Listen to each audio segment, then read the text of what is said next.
So, questions of the filmmakers? Charles Bond, nice to meet you. Hi, nice to meet you. I'm Thomas. Good job. So we got Steve, Thomas, and Charles. We got Nick. Nick, if you want to be up, Nick, come on in. That's he's the director of photography and the colorist. You can come up, Nick. Yeah, he makes you go up there. Yeah. There's almost as many people up here. Beautiful, beautiful film quality. You were in a nice, very nice house up there. Was it nice sometimes? Was it, now, I don't know your background, so I don't know how many films, but isn't it kind of tough to both direct it and be in the scene at the same time? It is. That's kind of when I got on camera. We shot this in sequence. Yeah, oh yeah, I can see that. So when we shot the whole movie in 10 days, and when I kind of got on camera, that very first scene that I appear when I come running out of the woods, it was really shaky. I hadn't really worked on my lines that much, and so I was messing up like crazy, and we had the assistant director and my other producer were kind of stepping in and trying to fill the void that I left behind the camera, and so nobody knew who to talk to, and I'm like, wait a minute, I'm still directing even though I'm on. And it took that scene to really kind of hash everything out and figure out, what we were doing. But then after that, everyone stepped up, and we kind of settled into what our roles are, and it went relatively smoothly from there. But yeah, it was very different. So not being able to watch what's being shot and what's but it worked. Now the quality of the imagery, you want to speak to that? What equipment did you use to shoot it and that kind of thing? We used a red camera, right? And it was shot in 4K. You guys saw it in the lowest quality format. I forgot to bring the Blu-ray, so you have to watch it on DVD. So it looks a lot better in the screener discs. But yeah, it was red cam 4K. What did you do color on? What system? I used DaVinci Resolve to do the color grades. When we got the footage and I was doing the assembly edit, I just was marveling at how beautiful the picture was. Using the red cam, and I was really excited watching the footage that we got, watching the performances that we captured, and then it was like when Nick showed me what he had before, which I thought was beautiful, and just taking the initial adjusting the contraster, I think it is, and it was like someone was peeling a soapy mirror, a soapy film over the top of it. It was just like, oh my gosh. And then to adjust, you can adjust single leaves in a scene from green to orange. So we were trying to figure out what how much we wanted the leaves to turn, if we wanted to do stuff like that. I think that we worked almost 2 months on the color correction, probably a month and a half, but a good intensive month. And I say we, I mean him, with me every once in a while behind him. But having the contrast of the skin tones of our two leads, I think posed an interesting amount of difficulty that we didn't anticipate. There are a lot of things that when you're shooting on a red, you don't anticipate it's going to take as long as it is in the post-production. It ended up costing us more money than I thought that it would, that I had set aside for post, just because of all of the things that you have to deal with when you deal with the red medium. So. I have a question on the animation. How long did that take for you to do that? Believe it or not, it took about 2.5 months to crank that out. So From start to finish, or just? yeah, I mean basically from scratch. Yeah, just between making all the assets and then throwing it all in my editing software and compiling everything together. Yeah, it took a lot longer than it looked at first sight. So. Did you write it? Oh yeah, yep. I actually it's based off a short story that in the works of making. So yeah, it worked out for me because I already had a story there. I figured, this I could see this as a visual thing. Like it looks like something that translate well to an animation. So yeah, so I just kind of picked that story and ran with it. And you did the artwork you did, or did you have? I didn't see the. I don't remember what the names were on the credits, but. Yeah, for the most part, it was all me, except for the music. I was taking off a couple of websites, royalty-free music. But yeah, it was just stuff that I either drawn or just assets I picked off the web or textures and things like that I just kind of like manipulated to make it look, a little more cartoony. But yeah, In what program? I basically used a combination of Photoshop and Flash, and then a little bit of After Effects in there too. But yeah, mainly Photoshop for making the textures and all that, the touch-ups, and then more Flash as far as the actual animation. So. And for your short film, why did you decide to do it without dialogue? I initially wrote it with dialogue, but the only dialogue was I had the operator answer when she got on the phone, and I had voiceover, what's your emergency or whatever. And then it got so close that I was like, well, maybe I could do it. I had the idea, one of my gutters is broken, and when it rains, it drips on my window. And so when I thought that was that'd be a good way to get the intensity of the rain across. And then once I started working with that, I thought, well, why don't we let the rain tell the story, and we'll just, this little smidgen of dialogue, we'll just pull it out. Second question. I'm going to leave you guys in capable hands. We've got Mary Ellen, our marketing, and Karen, our archivist, here, and they can help you. I'll go introduce the next batch. If you'd like, you're welcome to join us for the 9 o'clock seating after the Q&A. Thank you all, gentlemen. Thanks. What neighborhood is that shot in? Edgewater. Edgewater. Edgewater, right on Granville, just by Loyola. Okay. That's actually filmed in my home.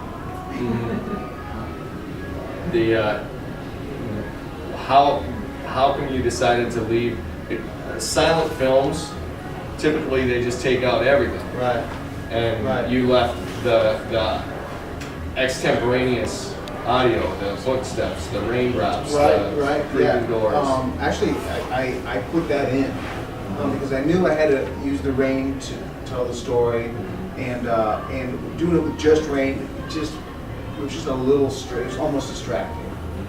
So, initially what I wanted to do is I wanted to get a group. I'm a musician. I wanted to get a group of musicians that could drum the rain and have the whole thing, done, as it played, and then shoot that and then include that in the DVD. It got away from me a little bit, but I still think it could be done, to be honest. It's a simple piano score, and basically just the rain. Yeah, I like the rain one, and I mean that was really fascinating because not knowing what to expect. When your couple first get to their campground and there was rain, I remarked to Cheryl, my actress, I was like, oh, that's the rain we needed. I wish we had that rain. We had rain machines that I had kind of designed, and it was very difficult. It was, everybody had their ponchos, and by the end, their ponchos were off, and everybody was so. we were trying to make do. You know, we were the opposite. We were praying not to have rain because Right. 98% of our movie was shot outside. Right. So, but we got lucky. It really only rained while we were shooting one of the days, and at least while we were scheduled to shoot. And so we did the boat launch, and then we went and did the driving. You know, the second part, a couple more driving, so it just all worked within, and I think that it worked pretty well within the story It itself. helped the sound. It helped the somber tone. Mhm. Her somber tone. It helped Yeah. when stuck in the rain. Yeah. Yeah, we had people with hoses and guys like. And there's actually a moment where, if you look carefully, you can see the rain from the hose going up. Like a sleight of hand trick, where you're looking over here, but if you're wise enough to look over here, you'll see All for the art. Yeah. And how many days of filming for your movie? We shot 10 days. 10 days. And we had one camera. Wow. So we and I was telling, and I forget, Thomas, I knew that I wanted to shorten it, and it's not shortened.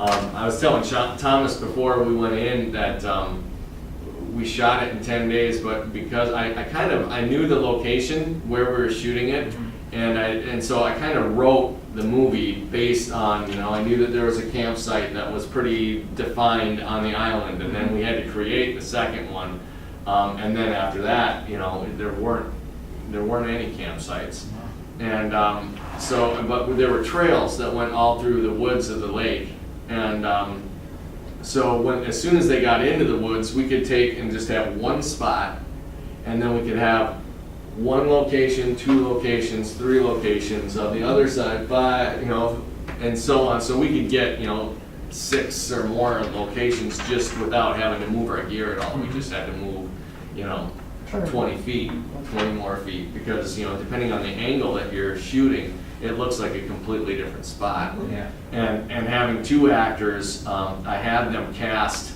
probably 6 months before we even started shooting. And so it gave them plenty of time to rehearse the whole, and they had pretty well the whole script down. We shot it in sequence for the most part, almost, the entire thing is in sequence. So that way, it was easier for makeup to get, the growing of the beard, you don't have to try and shave it down or get it, to look different. So all that. You had power out there? How did you light it? We had generators and then we had to run, we probably ran a quarter-mile worth of extension cords. And we had my other producer, Stein, we dug it down where the 2 generators were, and they were gas generators.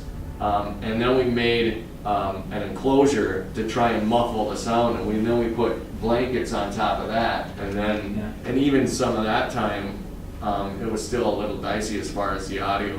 But we were so remote that typically when you shoot a movie, it's you have to stop for traffic or airplanes or anything, and we only had to stop one time for noise, and that was we were shooting relatively close to the road, and actually we didn't even stop that time.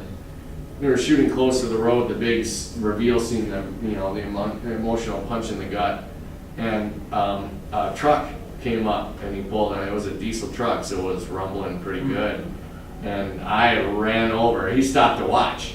And I ran over, and I'm just like, "You gotta kill the engine." So we killed the engine. They finished out the scene, and there were 2 takes that scene. We shot that scene in one day, and otherwise most of the other scenes, we were ripping through 14 to 20 pages of script in a day. And that one was a good 10 to 12 pages long in itself.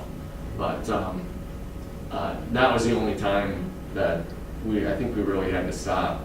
Although there were some bear hunters, some hunters that were running their dogs trying to tree bears and shoot them in the woods that were close by. And I sent one of our grips off to tell them that they need to get out of there.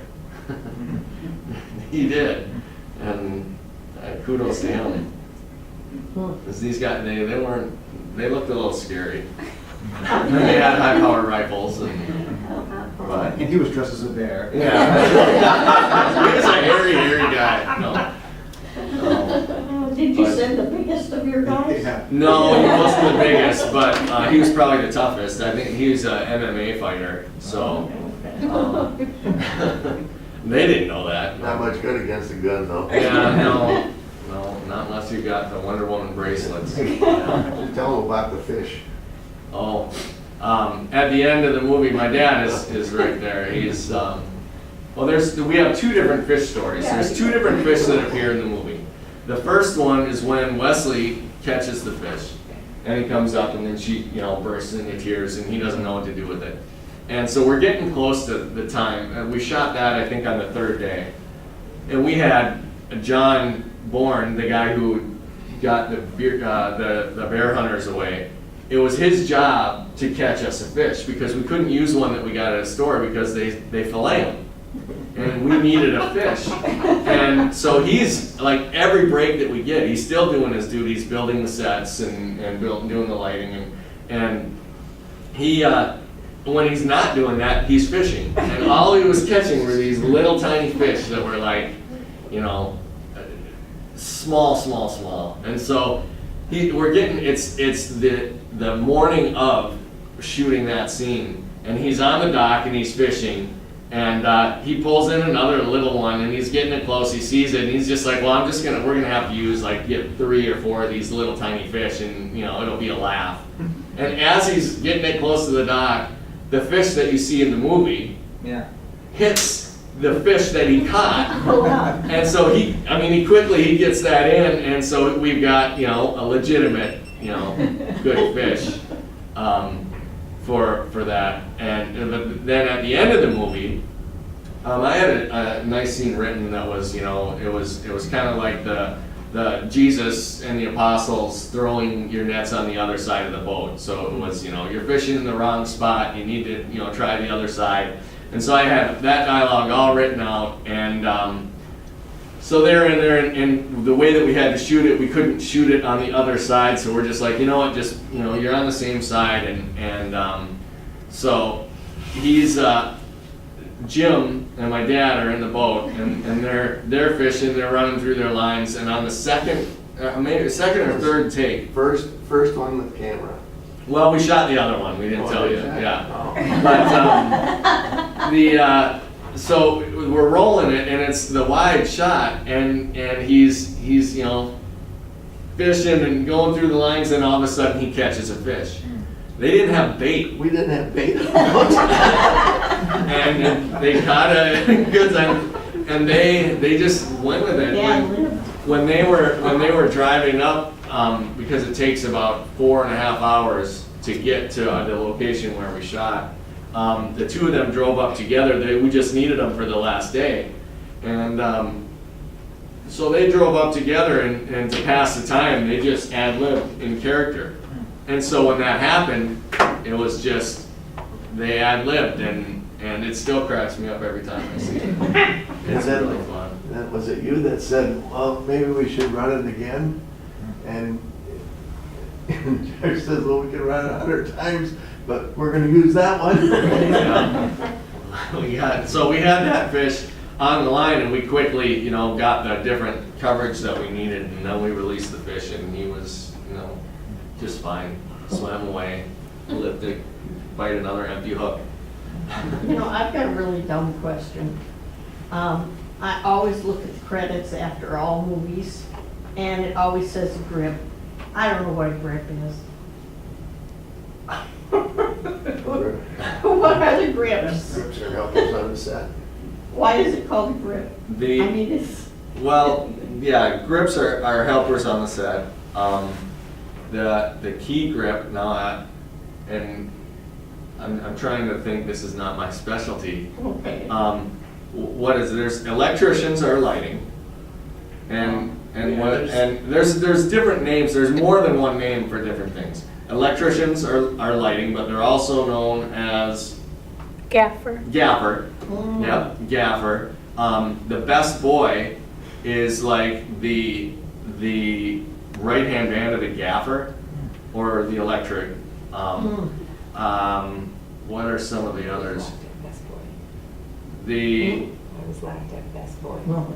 yeah, I'd have to see him, and I think that I could name him if I saw him, but I can't think right now. So there's different kinds of grips. Yeah, the key grip, I think, is more of lighting. And the grip is, well, then there's production assistance, but grips, I think, help with the gear more. Production assistance, really, that has probably the widest range of title. They can be doing anything from running, fetching coffee to, you know, combing the hair of the bears. Okay. Now, I have a question about the animation. You said you have another story written for, or you had started with an original story. Yeah, I'm still actually in the process of writing it because I'm kind of a perfectionist with that kind of stuff. I just keep, you know, glossing over it again and changing things here or there. Adding. Is it going to be more than what that short was? Like, Yeah. I would have wanted more. Yeah, You know, it's gonna that's be why a I'm little- wondering. Yeah, it's definitely going to be a little more fleshed out. And I, to be honest, I wanted to animate like everything that I had in that story, but you know, between the time restraints and things like that, and I just kind of wanted to get the movie out there, and I felt like, well, I had the basic gist of the story, you know, for the audience to see, so that was the important thing. I just think it would be fun to see what happens next. With You the know, story, with how the long do story. you want that story? I mean, it depends on how it goes while I'm, you know, writing it, how it finishes up, but I'm thinking, you know, somewhere in the, you know, novella type range, like, you know, 20, 30 pages or something like that. So that makes about half hour. Probably 20, something 30 like that, pages. which would be probably a solid year or so of animation Okay. to make something like Yeah. that, so Oh, that's a lot of work. it takes a while to That was animate, fun. for sure. Your stories were really engaging. Did you write them, and how did you come up with those ideas? I mean, they were, For which one? All three. All three of them were. Yeah.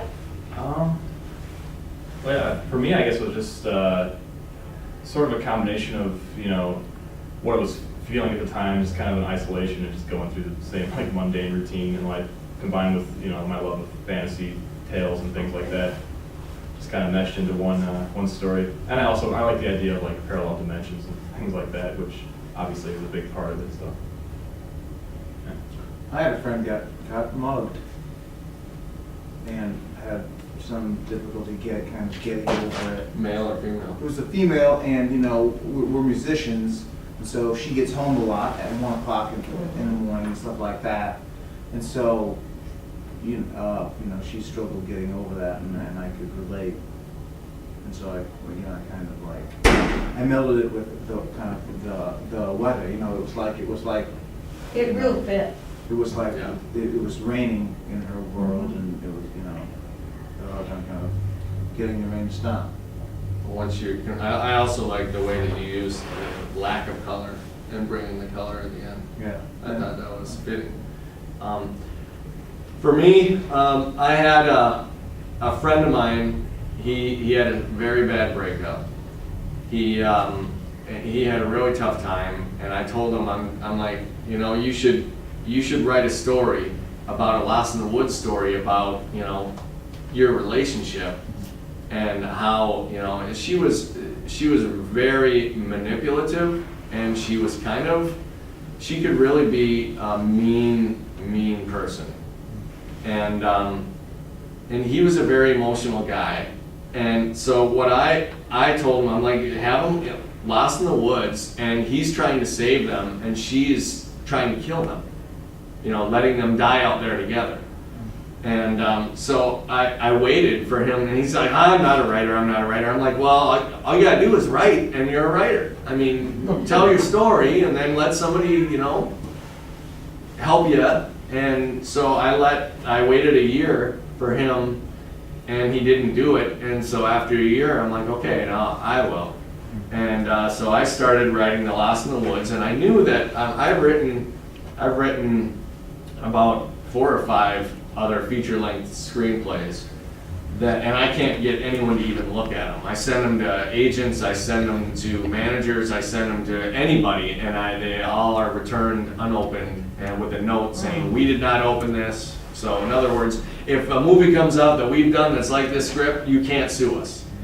And it's, in order to get an agent, you need to have a movie. In order to have a movie, you need to, it's like it's a never-ending cycle. So I have a degree in TV and film directing, and so I decided, well, I need to just write a movie that realistically we could shoot for not a lot of money. And so The Lost in the Woods, I knew that my wife's parents were part owners of this old Olympic biathlon training facility. And so they had 300 plus acres, they had a big lodge, they had all kinds of cabins that we could keep the crew and the cast in. They had, it was pretty much a private lake. There was a public access, there was I think there's one other lot that has a cabin, but it's up high enough, and in the corner there's 2, I guess. But you can't even see them. And so I knew that we had that. And so I kind of wrote, the island, and I talked about that a little bit. And so I started writing the script, and I knew that there had to be a big secret. I knew that we could just keep two. I took a course that was Doug Simmons. He's out in LA. It's called the 2-Day Film School.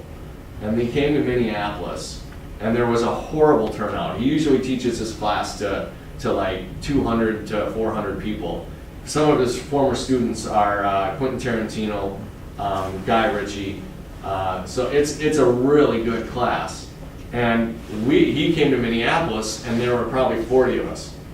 And so, I mean, it was awesome for us. I mean, we could ask any question that we wanted, and I asked a lot of questions. And so, one of the things he said, the first thing you need is a good script.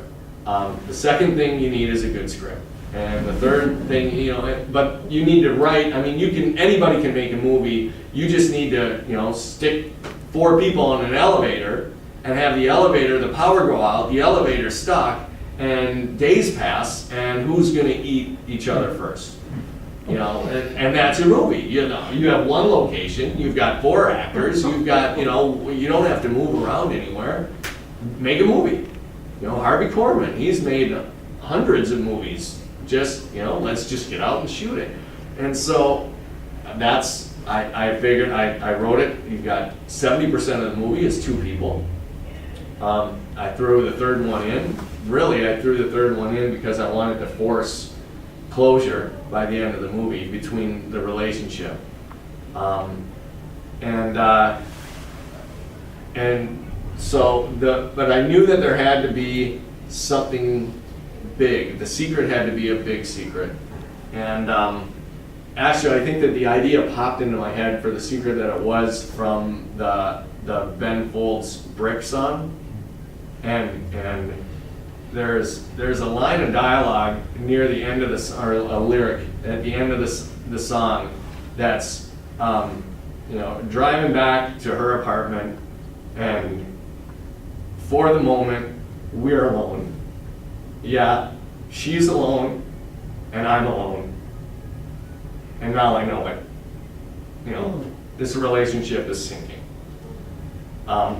And I knew that had to be, that is just something that, it would be the only thing for that couple, as I wrote them, that would tear them apart. Because it affected, it affected the 2 of them. And I wanted it, I didn't want it to be, a preaching story. I wanted it to engage thought. I wanted it to,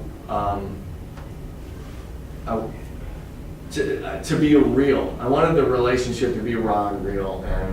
And when I cast Brian and Lindsay, when we did the casting, Nick and I did the casting, we knew that they were our first choices. There were a lot of talented people that auditioned for us, but we just prayed that there was any type of chemistry between the two of them, because in their cold reading opposite of me, they really embodied the characters, and they did very well. We were very happy with them. Especially Lindsay, I think that with where she is at the start of the movie, it's easy to alienate. And I think that she showed just how dark and sad where she was, but she didn't alienate. Maybe a little bit, but then I think that you saw, I wrote the script, and I think I sent it to Nick, I sent it out to other people, and I got some feedback, and then I added one scene, and I think that scene was the scene that really gets people to really want them to make it. And that's the scene where he's crying, and she comes down, and she just holds him. For her, and in the script, what I had written that they just balled together. And she said, I don't think that she would. She's been internalizing, and it's finally out. She's finally relieved. She wouldn't be crying anymore. And so she was there for him. And I'm like, you're absolutely right. That's exactly what it should be. And so that's what they did. And I think that it really, that's the scene that really makes you want them to make it together. And I think it definitely got you invested in, with the not only the acting, which was great, and all the performances in every movie tonight. Well, yes, definitely. Even the animation acting was great. They rehearsed that, I'm sure. But you definitely, the dialogue and the acting, we got invested in them big time. Especially the interaction and all the dialogue and all that. They pulled it off great. So yeah, I wish that they could be here for it, and they do too. But it's fun. I know that Brian, we've been nominated. We've been blessed to be nominated for Best Feature, Best Actor, and Best Actress here. And so I sent an email out to Brian and Lindsay knowing that they couldn't make it. So I said, okay, email me a speech. If you guys win, I think that they actually have a legitimate shot. I think that for us to win, I think it would be a dark horse. But I think that and one of the things that Brian said in his speech was, as a performer, he's a professional dancer. This is his first feature film. He's done theater and he's done music, and as a performer, everything is in the now, in the present. Once that performance is done, it's done. It's not, it doesn't keep going. And he feels blessed that he was able to be a part of this and to see. We shot this in 2010, and we had our world premiere in 2012, and now 2 years after that we have another screening. I was telling Thomas that we almost got in. We were pretty close to getting in to Sundance. We were pretty close to getting into Tribeca. We were finding out days before notification day that we didn't make it in all these big film festivals. And we got our world premiere, and we got a great write-up. There happened to be a reviewer in there, and he gave us a better review than Silver Linings Playbook, which floored me. And everything that he said was true. And it wasn't, hey, this is the greatest movie of all time. He pointed out the flaws and maybe, thought why he reasoned that these were there, and he was right. And, but I'm not willing to just give up on, it cost us a little bit of money to make this film, not as much as most films. But I have people who invested, in it, and I'm not just gonna give it away and not, I want them to get their money back. And so I'm hoping that, you know, someone will see it eventually. I've started, you know, putting it out, it's just sending it to different connections that might like it, or, you know, like, I'm from Minnesota, so I sent it to Bill Polat, who was producer on 12 Years a Slave. He's just directed his first movie in a long time anyway, that's due to come out. But he's won Oscars, and I'm hoping that somehow, you know, it'll weed through his people so that it actually gets to him. And even if it's not, you know, to buy it, or to, you know, maybe he can see what we're doing, and maybe some of us can find work, you know, that way. And then, I mean, it's just, the more stuff you have out there, the more stuff that gets seen, the more traffic that's driven to what you're doing, the more chance that, you know, people might want to pick it up. So we're hopeful of that. One thing that Charles and the producer, the other producers, I and Chris, the guy who wrote all the music, played the music, all went to high school together. We graduated from high school, and after graduation day, we didn't see each other for 18 years. We all went separate ways. Chris Schutte played, you know, went from band to band, or, you know, was doing music. Stein moved out. He made a music studio. He started a music studio, sold that, moved to Albuquerque, and wound up in filmmaking down there.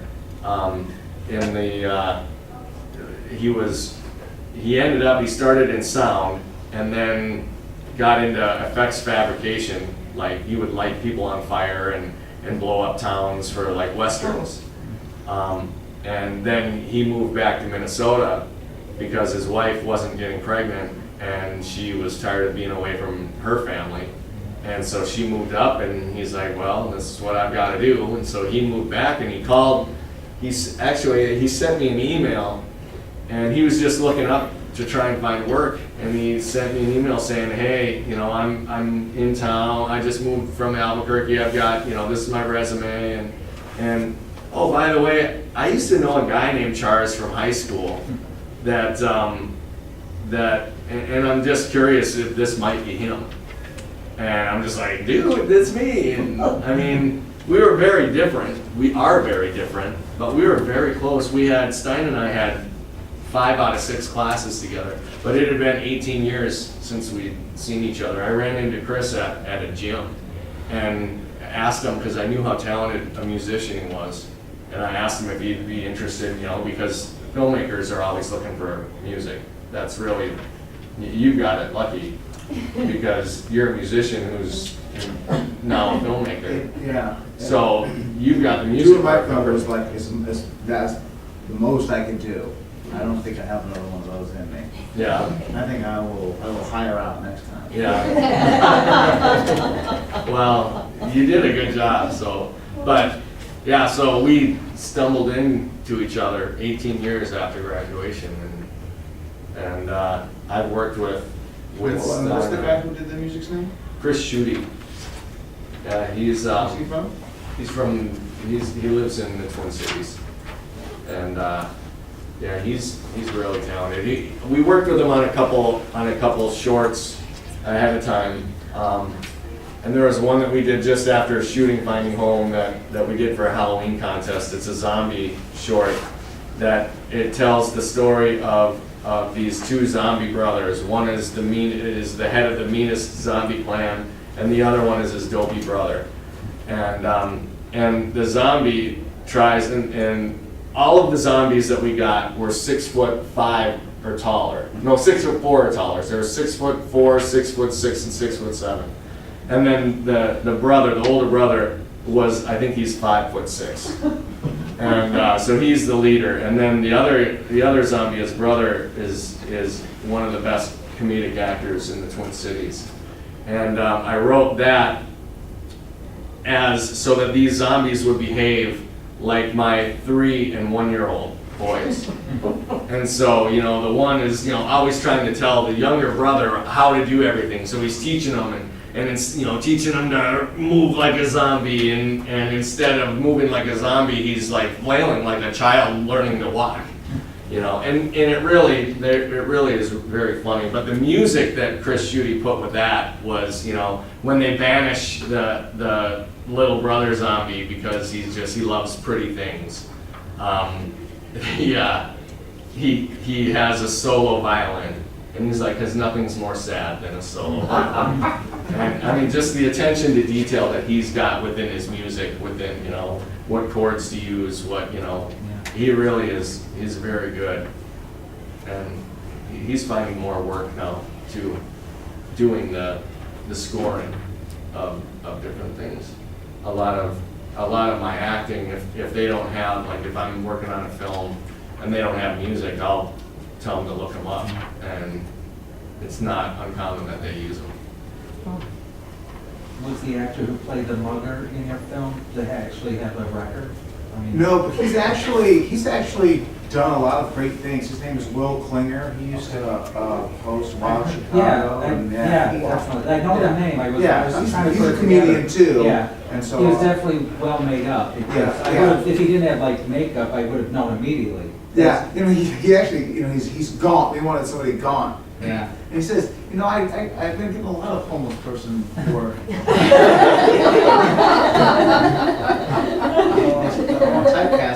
No, that was a great show. That was a great show on TV. Yeah, it was great, right? Really good, yeah.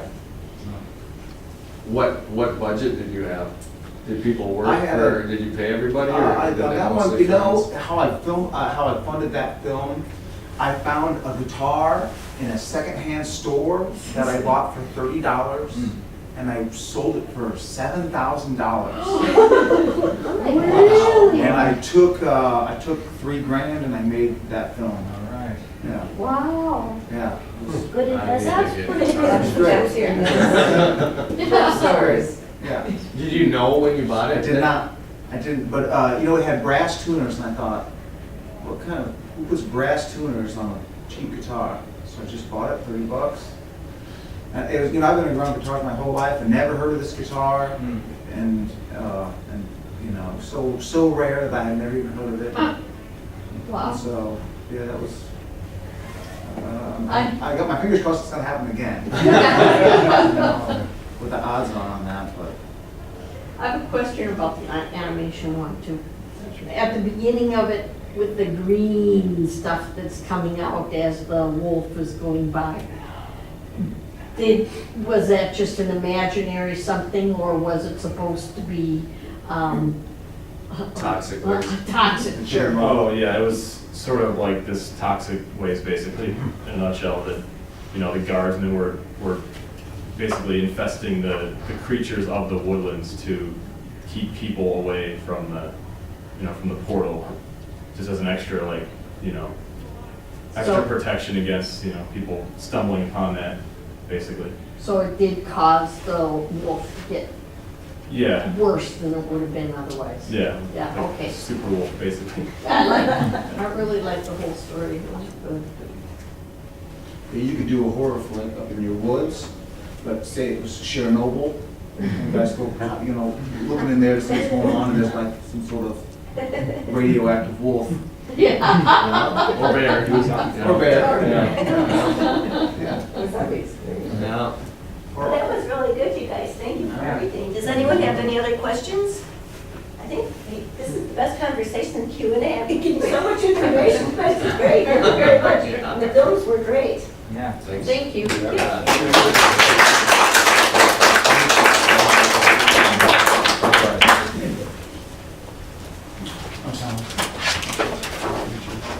So Stephen Ifield from showing those shorts in Minnesota. Yeah. Well, yeah, my email me, let me know when I it's. will. Yeah.